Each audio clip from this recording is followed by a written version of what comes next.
You know that feeling? That secret little thrill you get when plans get canceled? Well, today we're going to dive into the psychology of why, for so many of us, there is truly no place like home. Come on, we all have one, right? That friend who, like clockwork, suddenly gets so tired right before you're all supposed to meet up. Yep, the one who sends that classic, can we do a rain check? And, it's so easy to take that personally, to think, are they avoiding me or just, that they're being flaky? But what if it's not about avoidance at all? What if staying home is actually about protecting something really important? So, we're going to break down the psychology of the homebody. And hey, if you're the one who gets that little jolt of pure joy from a canceled plan and a suddenly free evening, well, get ready. You are about to feel so seen in this explainer. Society loves to slap labels on people who'd rather stay in, right? Boring, antisocial, lazy. But science has a completely different story to tell. And trust me, it's a lot more interesting. Okay, so let's start with the first big idea here. It's something I bet you felt, even if you didn't have a name for it. It's your social battery. And really, this is at the heart of why some of us crave a crowd and others just crave a couch. Think of it like this. We're talking about two completely different operating systems. For an extrovert, the world is basically a giant power plant. They plug into the noise, the chaos, and they feel energized. But for an introvert, well, every single social interaction drains a little bit of that power. So home isn't just a place to crash. It is the only charger that actually works. And yeah, there's a real scientific name for this whole thing. It's called optimal arousal theory. All it really means is that some of our nervous systems are just wired to need less stimulation to feel good, while others need more. The key takeaway here, this isn't a choice. It's not a character flaw. It's literally how your brain is wired. Okay, so it's not just about managing your energy, though. There's another huge piece to this puzzle.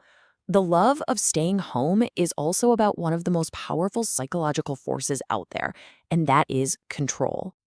I mean, just look at this contrast. The world out there is, well, it's unpredictable, isn't it?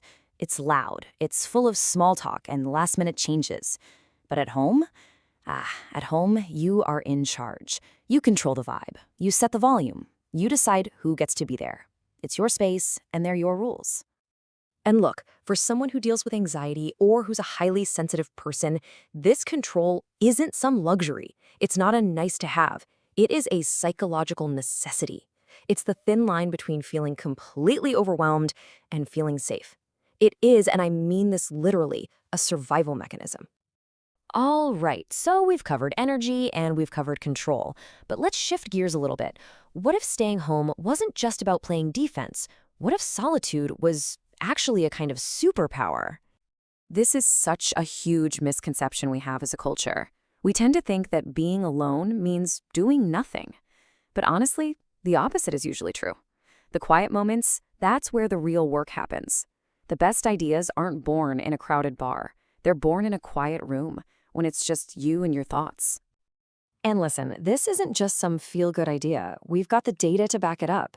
Study after study shows that people who genuinely enjoy solitude are often more creative, they're more introspective, and get this, they're often better at solving complex problems, all because they have the quiet mental space to connect the dots that everyone else misses in all the noise. Okay, now, this next part is really, really important. We have to draw a clear line in the sand here, because sometimes home stops being a peaceful refuge and starts to feel more like a protective cage. And it's so important that we acknowledge this. For some people, staying home isn't a joyful choice at all. It can be a symptom of something deeper, like social anxiety or depression whispering in your ear, "What's the point anyway?" Or even the lasting effects of trauma that make the whole world outside feel just unsafe.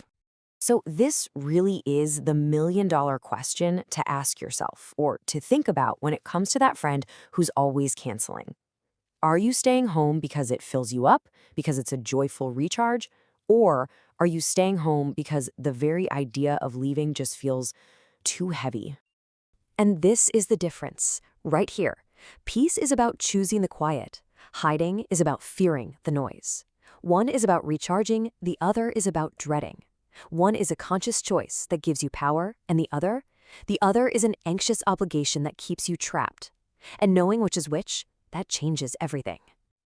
So let's circle back. For those who are truly, consciously choosing this life, let's just validate it right now. It is not a lesser way to live. It is simply a different way, built on a whole different set of values. In fact, psychology has another beautiful term for this, a low stimulation preference. And it just perfectly describes people who don't need constant external entertainment. They find real joy and contentment in the small things, in quiet rituals. You know, that first sip of coffee, curling up in that one perfect spot on the couch, just watching the afternoon light. Their inner world is already rich enough. And that, right there, is the ultimate reframe. Choosing a quiet life in a world that is constantly screaming isn't a sign that you're sad or that you failed. It is a profound act of self-awareness. It means you know what you truly need and you have the guts to give that to yourself.